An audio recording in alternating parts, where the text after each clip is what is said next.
あね、なんかちょっと下がりたいよね。なんか後ろ向いて喋るのがさ、ごめんごめん、ありがとう。なんか俺ニーヤンってね、この主催のなんか怪しいジャケット着てるニーヤンの飲み仲間で、であんま仕事とか一緒にしたことなくて、で今日は飲み会みたいなもんだからと、で来てみたら意外にがっつりの飲み会だなみたいなところで来ました。で高橋歩と言います。でまあどうも。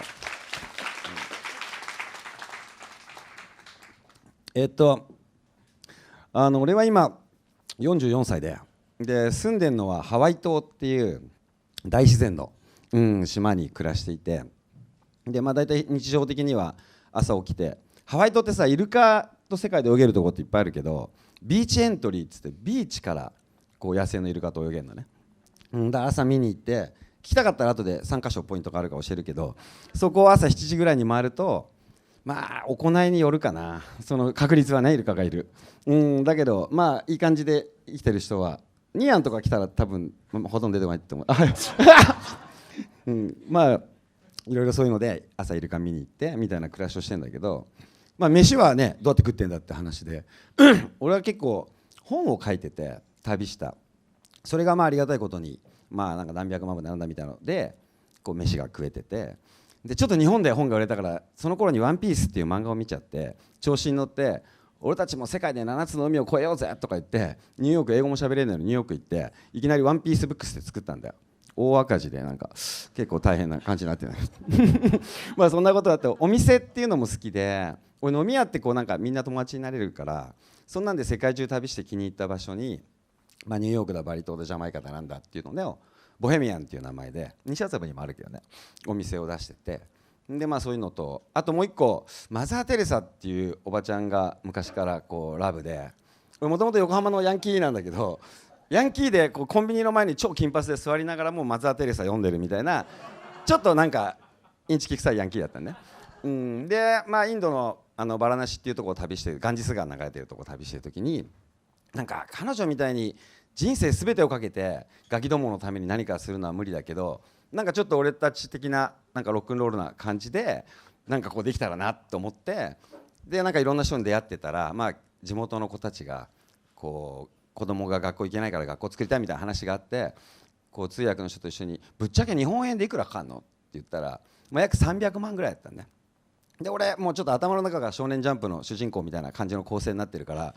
まあ金は任しとけとか言っちゃったんだよ。で俺の三菱の中長にその時17万しか入ってなかったんだけどでやっべっつって帰ってきて、でまあこういうねとこにいらっしゃるようなちょっと悪いことしてお金稼いでる人たちの仲間を俺も30人呼んで、みんなねそこそこ悪いことして稼いでんだろうと、まあ、俺も頑張って17万のうちから10万出すから、まあ、みんな10万出せっつって30人のちょっと悪い人たちでこう300万揃えて、でみんなでさ何やっていいか分かんねえから、建築とかやったこともないただのヤンキーだったわけでさ、でインド行ってとりあえず汗流すんでっつって4万個レンガ積んでみんなでね、で2階もさなんつうの、インドってなんもないわけよ。だから野球部だったやつ集合とか言って、なんかで下からレンガ投げろとかって上で取って、ちなみにボランティアを集めていったのね。でこう、まあ、全部自費でガンジス川来て俺と一緒にレンガ積みたくねみたいなこと書いて、そしたら誰もがこれ歩む人集まんないぜって言ったけど、1週間かかんないでキャンセル待ちになって、どんだけみんな暇なのかなって思ったけど、世の中の人は暇なんだっていうとすごい学んだね。やべえこんな話して15分終わるな俺、まあいいや。でまあそんなことやって、あと同じようにジャマイカのボウマリーリスペクトっていうのがあって、ジャマイカのキングストンにあるスラムで音楽学校みたいなものをやって、それ日本中に楽器余ってんじゃん。でカツアゲして、お前余ってんだから不良少年たちから集めて、でも運ぶのが何百万なんだよ楽器って。そしたら絶好のピースボートっていうなんか世界一周99万円とか書いてんじゃん。おめえらピースなんだったら運んでくれよみたいな話でで口説いたらマジ運んでくれてタダでね。であっちで音楽学校みたいなのやってたりとか、まあなんかそんなことをやりながらなんとか生き延びてるっていう感じで生きてんだけど、俺はなんかあんまりメッセージとかなくて、なんかみんな勝手に生きればいいんやなと思ってんだけど、まあ、やってきたことの中でなんか印象残ってるっていうことでは、まあ、俺お店とか出版社とかいろいろやってたんだけど、今は本がメインの飯を食ってる材料だよね。でも本なんて俺23歳の時に始めたんだけど、なんか本屋に行ってた時になんか自伝っていうのが俺好きで、コーナーでね。でまあガキの3歳の頃からブレイクしてる人の自伝とか超嫌なんだけど、なんか25歳まで刑務所でしたみたいな人の自伝読むと勇気が湧いてくるじゃん、俺もまだいけるはずみたいな、そういう遅咲き自伝ばっか読んでるわけ。でなんか22、3歳の頃、なんかいまいちパッとしない人生で自伝のコーナーに行って、正樹っていう友達とキュウリ夫人、野口英世、高橋歩、アインシュタインってなってたら熱くねみたいなことをギャグで言ったんだよ、一応茶髪ボンみたいな時代に。そしてあれをあいつが正樹って友達がスルーしてくれれば俺は出版に人生関わることはなかったんだけど、その時正樹って友達が歩むそれマジやばいみたいな感じででもスイッチ入っちゃったわけよ。もう俺はそういうこうなんつうの、脳みそスパークと言ってもいいし、鳥肌が立つと言ってもいいし、そういうものの信者だから、もう世の中のやつは偉い人とかなんとかいろいろ難しいこと言うけど、俺はあんま漢字も読めねえしみたいな感じだけど、ビビッときたらそれはその感覚は自分にしかないわけでさ、ね、なんか鳥肌が立つのも感動したり涙出るのもみんな勝手に立つわけじゃん、全員ってない。たまにこう321鳥肌とか出せる人いるけど、まあちょっとそういうのは置いといて、そういう得意な人は置いといて、自然に出ちゃうわけじゃん。俺それって一番こう信用できるものだと思ってて、世の中でどんなことがインターネットに書いてあろうが、どんなすごい人がなんて言おうが嘘かもしんねえじゃん、そんなの、裏取れねえじゃん。だけど自分の鳥肌とか涙とか脳みそがバーンってなっちゃう感じとかは、親父と袋からもらったこの体と今まで出会った全ての人の影響を受けてできてる感覚全員違うね。で俺そういうの一番こう生きてるところで信用してるんだね。だからその時もビビッってちょっと急に話がくだらない本屋での話になるけど、ビビッときてやべえ自伝出すしかねえってなったわけ。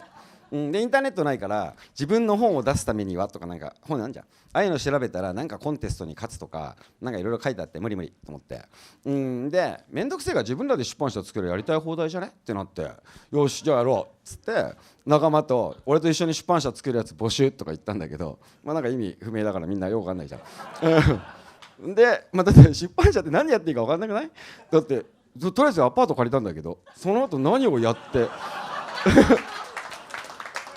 分かんないんだよ、一応祝ベストセラーって書いて貼ったんだけど、でまだパソコンとかが出て頃だから20年ぐらい前ね。でとりあえずマックのアップルが主催してるマックのスクールみたいなの行ったりして、なんか画像で恐竜をこうするとか、これ習って大丈夫かな出版社みたいな、まあそんな感じのスタートだったんだけど、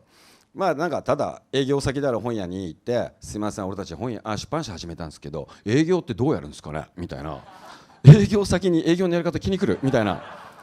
でもまあ人生の素敵な法則があって、10人に超熱く言うと9人にはシカトされるけど1人はラブってくれるっていう、なんか法則が俺あると思うんだけど、で10人のおばちゃんに本屋で熱く語ったらやっぱ1人ぐらいあんたたちバカねっつって、で講談社とかなんか守衛者とか偉い人が営業来た時に横でエプロンつけて全部聞かせてもらって、ああこういう感じか、頭いいねお前ねみたいな感じで、その資料とかも全部こびらしてもらって、その中で営業っていうのをなんか覚えていったりとか、まあなんかちょっと細かく話すと15分終わるからさ、そんな感じでまあやっていって、まあ自伝を出したんだけど23歳で、もちろんもう友達しか買ってないみたいな、本屋に並べた意味が心からないっていう数字が1ヶ月目で返ってきて、でそっから呼ばれてないけど全国ツアーって言って、こう10万ぐらいのバンの上にこうみんななんか売り込みたくなってやったらいいと思うけど、こうちょっとバン買うじゃん、5万とか何だ走るやっとみたいな、上にこう台をつけて全国の交差点、まあ渋谷のセンター街とかなんか含めて回って、交差点ってゆっくり動いてると止められないのね。止まっちゃうとはいって言ってその停車中停車禁止かなんか止まっちゃうんだけど、ゆっくり動いてゆっくり動かしてマイクをこう持ってどうもっつって、ただ叫んでると選挙っぽくてちょっと痛いからギター一応持って、で上でこう立ってると結構歩行者信号がこの辺に来るわけよ。だから渋谷のセンター街のハチ公園とかで言えばほぼハチ公園だと全員俺を見てるっていう状態になるわけで、すいません高橋あゆみですギターポロポロンとかやりながら俺自伝出したんでとか言って、周りでみんなで号外ですとか言って熱いボランティアの仲間が巻いてくれて、どうしたのって言ったら自伝出版とか書いてあるわけよ。でなんかおばさんとかがこの人すごい人なのみたいな、ただ23歳のそんなのヤンキーなんだけど、だけど誤解するわけじゃん。でっかい新宿紀ノ国屋とか蔦屋とかのその本部が注目する数字を持ってるっていうのお店を聞いて、そこで仲間でガンガンに買うわけよ。でも仲間でお金俺たち出してたよ。全部地金でこう売り切れた頃に行って「どうですか?」って言うと「すごい売れてますね、当たり前じゃん、俺の金だよ」と思いながら、でガンガン行くとその数字がチェーンに乗るんだってね。そんなで買い込み作戦とか言ってたけど、まあそういうくだらないことをいっぱいやってるうちになんだか雑誌とかちょっと出て、でなんか芸能人の人とかがいいんじゃねみたいなこと言ってくれてベストセラーになったみたいな、なんかそんなようなよくわかんないつまんない話なんだけどまあそんな調子でずっとまあちょっとブレイクすると俺なんかなんつうのちっちゃい人間だから本が売れて高橋あゆみさんリスペクトとか言われると鼻がバーン飲みまくっちゃうわけで、そろそろまたプータローに帰る時期だなっていう感じで26歳の時結構ベストセラーバーって出たんだけど、とりあえず仲間にこの会社株ごと欲しい人っつってはいっつって1人手挙げたサンクチュアリ出版って今結構仙台かなんかでビル建ってるけど、あれが今の話ね、なんか訴えたりしないで、それで今仲間がサンクチュアリ出版社長になってまあやってて、で俺はまたプータローになって、で俺19、20歳から付き合ってきたさやかっていう信じられないぐらい美人の奥さんがいてね、でそのもう一回信じられないぐらい美人の奥さんがいてでさやかと今度は19からずっと待っててもらったから、俺仲間とお店やったり出版社やったりして今度さやかと2人で何かやろうぜっていう話になって、そして何がいいって言ったらまず結婚じゃないとですよねみたいな感じで、でまず結婚しようってなって、であとさやかと俺がこうドラゴンボールの7つ揃ったら何したいってなんか津田沼かなんか千葉の方のパルコで何したいって言ったら私何でも叶うとしたら歩夢と2人で世界一周したいって言ったんだよ。でもう超俺のお水スパークして鳥肌出まくってマジしようとか言って、俺全てのことの決める順番がまずこっちで決めるわけ、ハートで。それでその後は頭でなんか調べてこっちで決めるんじゃなくて、まずハートで GO って決めて、でそこからは一応頭でじゃあどうやったらお金もかかるしどうしようかなみたいな、そういうパターンで考えて地球の歩き方とかいっぱい見ていくらかかるんだろうって見たんだけど、予算は旅のスタイル次第とかでだいぶ使えねえなと思いながら結局分かんないわけよ、今みたいにブレイクしてないから世界一周が、でもわけわかんねえからとりあえず世界の有り金だけ持って旅してで金なくなったら帰ってこようぜって言ってで出て、まあ金なんか全然なかった。でも、まあ、みんなもやってるかもしれないけど結婚式の二次会っていうスーパー裏技があるじゃん。そこでもう荒稼ぎしようって仲間と言って、でなんかもう山盛りいいんだけど俺のこと半分くらい知らねえんだぜ、俺とさやかのこと。なんか仲間が熱いパーティーやるからとにかく来いっていうすごい発注をかけて、でなんかもう仲間内の空間でなんか変なジュースとかコーラとかそんなんでやったから、もうほとんど1人8000とか9000とかカツアゲ的に取って何百人もいるから、まあ世界一周分の金になるじゃん、そんなんで、まあ、世界一周したんだけど、まあその後もで、まあ、ずっとそんな調子かな。なんか旅してる時に素晴らしいこう自給自足の村みたいのを世界中で出会って、俺自給自足っていうイメージが最初なんかちょっと NHK 見て出せなみたいな思ってたんだけど、世界中の自給自足ってかっこいいわけよ。なんかそういうのもあってそういうビレッジを沖縄でやったりとか、その後は最近は家族4人で今海と空っていう男の子と女の子で中学3年と1年がいるんだけど、で俺旅したいし子供とも遊びたいっていうなんかそのジレンマがあった時におっって思いついて、そうだガキを連れて世界一周すればいいと思って、で奥さんがさやか結構パワフルな感じだからいいんじゃないみたいな感じだったから怒られそう、これ映像やめてマジで、で結婚10周年記念じゃねみたいになって、で仲間の、まあ、会社俺結構変な話なんかいっぱい会社やってるからさ、でも仲間たちがみんなそういうちょっとちゃんと漢字読めたりスーツ持ってる人たちだから、だからちょっと社長的にみんなに報告ありますとか言ってちょっと4、5年世界一周行く感じになっちゃいましたみたいな、だからまあちょっとやる気ないから嫌だっていう人はやめてくださいみたいな、まあ全然やめないでみんなラッキーみたいな感じで、たまにネットつながりゃいいんじゃねみたいな感じでまあ4年間ぐらい旅をして、でも時間がねやべえで、ガキどもはよく聞かれるんだけど4歳6歳だったその時、でうちは全部家族会議で決めるんだけど、父ちゃんとママは世界一周しようってことになりましたと、君たちはどうしたいですかっつって、そしたら海は上の子は父ちゃん俺学校行きたかったけどやっぱ旅かなとか言ってて、まあいいんじゃないみたいな、でまあ行って全然学校どこも行ってないし、まあ、最近ねぶっちゃけねバスケ気違いで上の兄ちゃんは、でこう NBA 行くってアメリカって言ってたんだけど、スラムダンクと黒子のバスケを読んだ影響で、父ちゃん俺 NBA よりスラムダンクだなっつってて、でまあ日本帰ってきてなんか行くんだけど、今中学校3年に入ったんだけど、面白いのは義務教育8年受けてねえじゃん、小学校1年から。全くノープロブレム、普通に。だからよく言う義務教育って言葉は子供が9年受けなきゃいけないって義務じゃなくて、行きたいなら行かせろよ親っていう義務なのね。だからまああんま参考になるかどうかは知らんがしかも俺立場に親父が小学校の先生だからさ小学校なめてんのかって言われてるんだけど、まあでも子供たちは楽しそうに暮らしていて、まあそんな感じで全然今まだね今途中になっちゃったけど、まあ、ずっとこう面白くないみたいなことをここで感じる、やるって決める、仲間募集で頭おかしい人集まってくる、で最後まで大体失敗しまくる、でもこううまくいくまでやれば必ずうまくいくわけだから、俺たちはバカだけど、まあ、頑張っていこうみたいな、なんかブルーハーツ的精神で最後こううまくいったらイエーイってなんかすげえ金持ちになるみたいなことをこう繰り返してきてて、なんかいまだに今はやっべちょっとだけ超えてもいい？2分いい話遅れちゃった。今は俺ハワイ島に住んでこんな柄だけど、やっぱ世界旅してて、まあ、マザー・テレサとかの影響もあるけど、少しなんかやっぱ世界を平和にするっていう意味でね、なんかこうやれることやりたいなっていうのはすごい大きくて、でいろんな方法があって人それぞれのアプローチがあると思うけど、俺はね実感としたんだけど、世界中の子供が子供時代に友達になって、だから全員にこう200カ国の友達がいる状態ねになって大人になっていったら、支援とか救済とかじゃなくダチだからとかダチが困ってるからとか、そういうことで助けに行くと思うんだよね。でなんか完全に友達がいる国に自分らの政府が爆弾を落とそうとしたらやめろよてめえって思うじゃん。だからなんか俺結構なんか単純だって言われるかもしれないけど、俺結構世界中の子供が子供時代に友達になるっていうのは世界を平和にする上でとても有効な実益的な手段じゃないかなって本当に思っててね。で今、まあ、将来的には例えば国連がフレンズイヤーとか決めて、まあ、小学校から中学校に入る1年でもいいや、12歳の1年間は世界中の子供が友達一緒に遊んで学びながら友達になる年です。